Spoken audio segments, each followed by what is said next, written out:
ओम शांति। आज बाबा की 17/4/2025 की प्रातः मुरली सुनेंगे। मुरली का सार बाबा ने कहा, मीठे बच्चे, यह रूहानी हॉस्पिटल तुम्हें आधा कल्प के लिए एवर हेल्दी बनाने वाली है। यहाँ तुम देही अभिमानी होकर बैठो। प्रश्न: धंधा आदि करते भी कौन सा डायरेक्शन बुद्धि में याद रहना चाहिए? उत्तर: बाप का डायरेक्शन है, तुम किसी साकार व आकार को याद नहीं करो। एक बाप की याद रहे तो विकर विनाश हो। इसमें कोई यह नहीं कह सकता कि फुर्सत नहीं, सब कुछ करते भी याद में रह सकते हो। ओम शांति। मीठे मीठे रूहानी बच्चों प्रति बाप का गुड मॉर्निंग।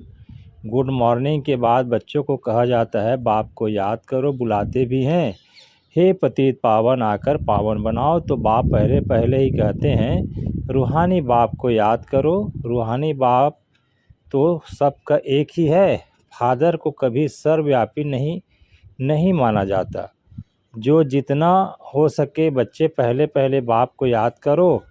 कोई भी साकार व आकार को याद नहीं करो सिवाय एक बाप के। यह तो बिल्कुल सहज है ना।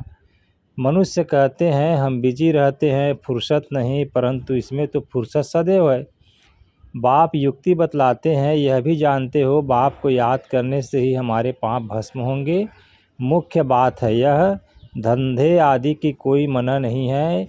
वह सब करते हुए सिर्फ बाप को याद करो तो विकर विनाश हो। यह तो समझते हैं हम पतित हैं। साधु संत ऋषि मुनि आदि सब साधना करते हैं। साधना की जाती है भगवान से मिलने की। सो जब तक उनका परिचय न हो तब तक तो मिल नहीं सकते। तुम जानते हो बाप का परिचय दुनिया में कोई को भी नहीं है। देह का परिचय तो सबको है। बड़ी चीज़ का परिचय झट हो जाता है। आत्मा का परिचय तो जब बाप आए तब समझाए। आत्मा और शरीर दो चीज़ है। आत्मा एक स्टार है और बहुत सूक्ष्म है, उनको कोई देख नहीं सकते। तो यहाँ जब आकर बैठते हो तो देही अभिमानी होकर बैठना है। यह भी एक हॉस्पिटल है ना। आधा कल्प के लिए एवर हेल्दी होने की। आत्मा तो है ही अविनाशी, कभी विनाश नहीं होती। आत्मा का ही सारा पाठ है। आत्मा कहती है, मैं कभी विनाश को नहीं पाती हूँ। इतनी सब आत्माएं अविनाशी है, शरीर है विनाशी। अब तुम्हारी बुद्धि में यह बैठा हुआ है कि हम आत्मा अविनाशी हैं। हम 84 जन्म लेते हैं, यह ड्रामा है। कितने जन्म लेते होंगे यह तो जानते हो। 84 जन्म जो गाए जाते हैं जरूर किसी एक धर्म के होंगे। सभी के तो हो न सके, सब धर्म इकट्ठे आते नहीं। हम दूसरों का हिसाब क्यों बैठ निकालें। जानते हैं फलाने समय पर धर्म स्थापना करने आते हैं, उसकी फिर वृद्धि होती है। सब सतो प्रधान से तमो प्रधान तो होने ही है। दुनिया जब तमो प्रधान होती है तब फिर बाप आकर सतो प्रधान सत्य बनाते हैं। अभी तुम बच्चे जानते हो हम भारतवासी ही फिर नई दुनिया में आकर राज्य करेंगे और कोई धर्म नहीं होगा। तुम बच्चों में भी जिनको ऊंच मर्तबा लेना है वह जास्ती याद में रहने का पुरुषार्थ करते हैं और समाचार भी लिखते हैं कि बाबा हम इतना समय याद में रहता हूँ। कई तो पूरा समाचार लज्जा के मारे देते नहीं, समझते हैं बाबा क्या कहेंगे, परंतु मालूम तो पड़ता है ना। स्कूल में टीचर स्टूडेंट को कहेंगे ना कि तुम अगर पढ़ेंगे नहीं तो फेल हो जाएंगे। लौकिक माँ बाप भी बच्चे की पढ़ाई से समझ जाते हैं। यह तो बहुत बड़ा स्कूल है, यहाँ तो नंबर वार बिठाया नहीं जाता, बुद्धि से समझा जाता है। नंबर वार तो होते ही हैं ना। अब बाबा अच्छे बच्चों को कहाँ भेज देते हैं, वह फिर चले जाते हैं तो दूसरे लिखते हैं हमको महारथी चाहिए। तो ज़रूर समझते हैं वह हमसे होशियार नामी ग्रामी है। नंबर वार तो होते हैं ना। प्रदर्शनी में भी अनेक प्रकार के आते हैं, तो गाइड से भी खड़े रहने चाहिए जांच करने के लिए। रिसीव करने वाले तो जानते हैं यह किस प्रकार का आदमी है, तो उनको फिर इशारा करना चाहिए कि इनको तुम समझाओ। तुम भी समझ सकते हो, first grade, second grade, third grade सब है। वहाँ तो सबकी सर्विस करनी है। कोई बड़ा आदमी है तो ज़रूर बड़े आदमी की खातिरी तो सब करते ही हैं। यह फ़ायदा है, यह कायदा है। बाप अथवा टीचर बच्चों की क्लास में महिमा करते हैं, यह भी सबसे बड़ी खातिरी है। नाम लिखने वाले बच्चों की महिमा अथवा खातिरी की जाती है। यह फलाना धनवान है, रिलीजियस माइंडेड है, यह भी खातिरी है ना। अब तुम यह जानते हो ऊँच से ऊँच भगवान है, कहते भी हैं बरोबर ऊँच से ऊँच है, परंतु फिर बोलो उनकी बायोग्राफी बताओ तो कह देते सर्वव्यापी है, बस एक दम नीचे कर देते हैं। अब तुम समझा सकते हो सबसे ऊँचे से ऊँचा है भगवान, वह है मूल वतनवासी। सूक्ष्म वतन में है देवताएं, यहाँ रहते हैं मनुष्य, तो ऊँच से ऊँच भगवान वह निराकार ठहरा। अभी तुम जानते हो हम जो हीरे मिसल थे सो फिर कौड़ी मिसल बन पड़े हैं, फिर भगवान को अपने से भी जास्ती नीचे ले गए हैं, पहचानते ही नहीं हैं। तुम भारतवासियों को ही पहचान मिलती है, फिर पहचान कम हो जाती है। अभी तुम बाप की पहचान सबको देते जाते हो, ढेरों को बाप की पहचान मिलेगी। तुम्हारा मुख्य चित्र है ही यह त्रिमूर्ति गोला झाड़, इसमें कितने रोशनी है। यह तो कोई भी कहेंगे यह लक्ष्मी नारायण सतयुग के मालिक थे। अच्छा, सतयुग के आगे क्या था यह भी अभी तुम जानते हो। अभी है कलयुग का अंत और है भी प्रजा का प्रजा पर राज्य। अभी रजाई तो है नहीं, कितना फर्क है। सतयुग के आदि में राजाएं थे और अभी कलयुग में भी राजाएं हैं। भल कोई वह पावन नहीं है, परंतु कोई पैसा देकर भी टाइटल ले लेते हैं। महाराजा तो कोई है ही नहीं, टाइटल खरीद कर लेते हैं, जैसे पटियाला का महाराजा, जोधपुर बीकानेर का महाराजा। नाम तो लेते हैं ना, यह नाम अविनाशी चला आता है। पहले पवित्र महाराजाएं थे, अभी हैं अपवित्र। राजा महाराजा अक्षर चला आता है। इन लक्ष्मी नारायण के लिए कहेंगे यह सतयुग के मालिक थे। किसने राज्य लिया अभी तुम जानते हो। रजाई की स्थापना कैसे होती है। बाप कहते हैं मैं तुमको अभी पढ़ाता हूँ 21 जन्मों के लिए। वह तो पढ़कर इसी जन्म में बैरिस्टर आदि बनते हैं। तुम अभी पढ़कर भविष्य महाराजा महारानी बनते हो। ड्रामा प्लेन अनुसार नई दुनिया की स्थापना हो रही है। अभी है पुरानी दुनिया। भल कितने भी अच्छे अच्छे बड़े महल हैं, परंतु हीरे जवाहरातों के महल तो बनाने की कोई में ताकत नहीं है। सतयुग में यह सब हीरे जवाहरात के महल बनाते हैं ना, बनाने में कोई देरी थोड़ी लगती है।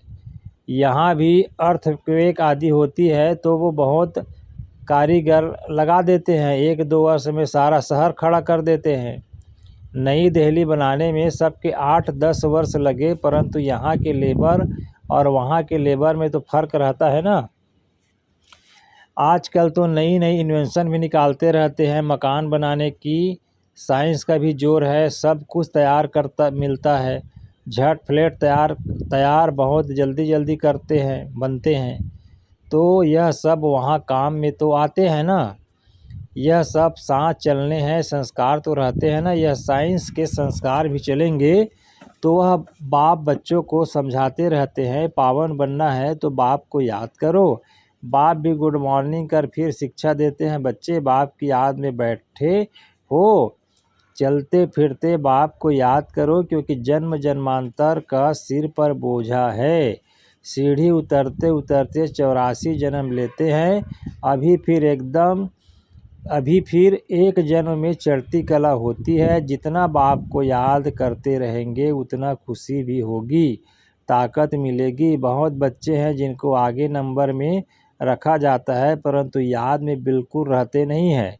भल ज्ञान में तीखे हैं, परंतु याद की यात्रा है नहीं। बाप तो बच्चों की महिमा करते हैं, यह भी नंबर 1 में है, तो ज़रूर मेहनत भी करते होंगे ना। तुम हमेशा समझो कि शिव बाबा समझाते हैं तो बुद्धि योग वहाँ लगा रहेगा। यह भी सीखता तो होगा ना, फिर भी कहते हैं बाबा को याद करो। किसको भी समझाने के लिए चित्र है। भगवान कहा जाता है निराकार को, वह आकर शरीर धारण करते हैं। एक भगवान के बच्चे सब आत्माएं भाई भाई हैं।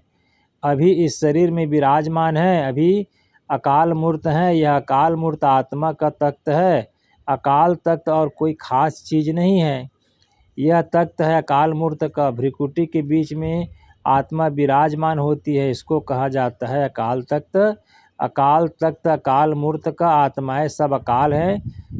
कितनी अति सूक्ष्म है। बाप तो है निराकार, वह अपना तख्त कहाँ से लाए।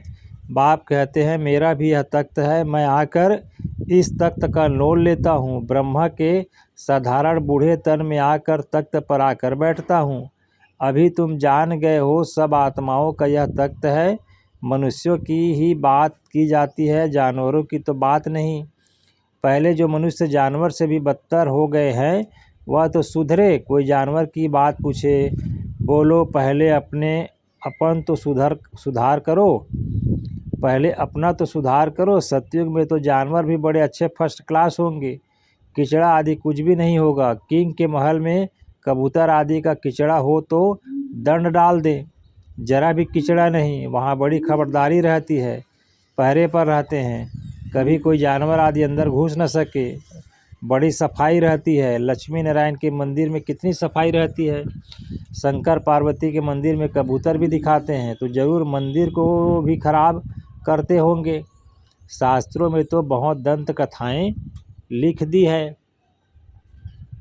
अभी बाप बच्चों को समझाते हैं, उसमें भी थोड़े हैं जो धारणा कर सकते हैं, बाकी तो कुछ नहीं समझते। बाप बच्चों को कितना प्यार से समझाते हैं, बच्चे बहुत बहुत मीठे बनो, मुख से सदैव रत्न निकालते रहो। तुम हो रूप बसंत, तुम्हारे मुख से पत्थर नहीं निकालने चाहिए। आत्मा की ही महिमा होती है। आत्मा कहती है मैं प्रेसिडेंट हूँ, फलाना हूँ, मेरे शरीर का नाम यह है। अच्छा आत्माएं किसके बच्चे हैं?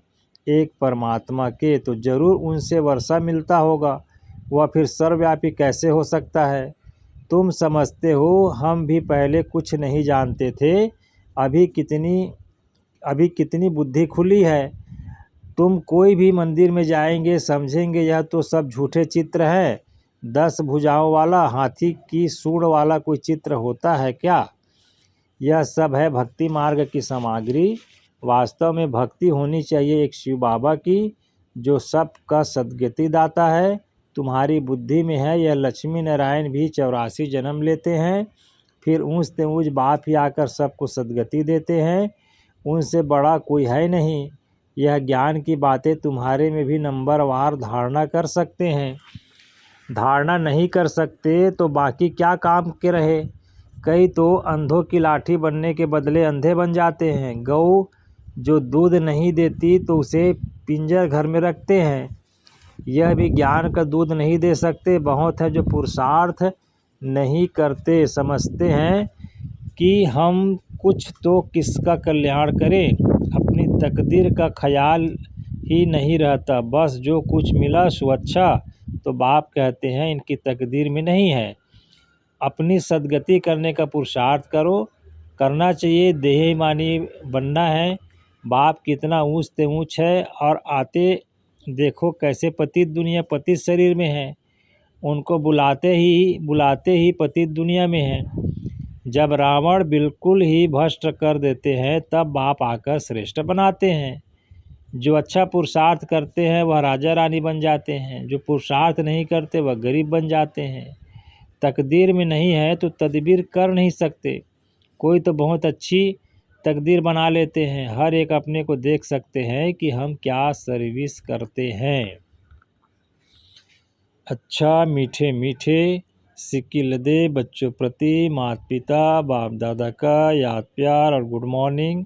रूहानी बाप की रूहानी बच्चों को नमस्ते, और हम रूहानी बच्चों का भी रूहानी माता पिता बाप दादा को याद प्यार गुड मॉर्निंग, नमस्ते बाबा नमस्ते। धारणा के लिए मुख्य सार है पहला, रूप बसंत बन मुख से सदैव रत्न निकालने हैं, बहुत बहुत मीठा बनना है। कभी भी पत्थर ब्रैकेट में कटु वचन नहीं निकालना है। दूसरा पॉइंट, ज्ञान और योग में तीखा बन अपना और दूसरों का कल्याण करना है।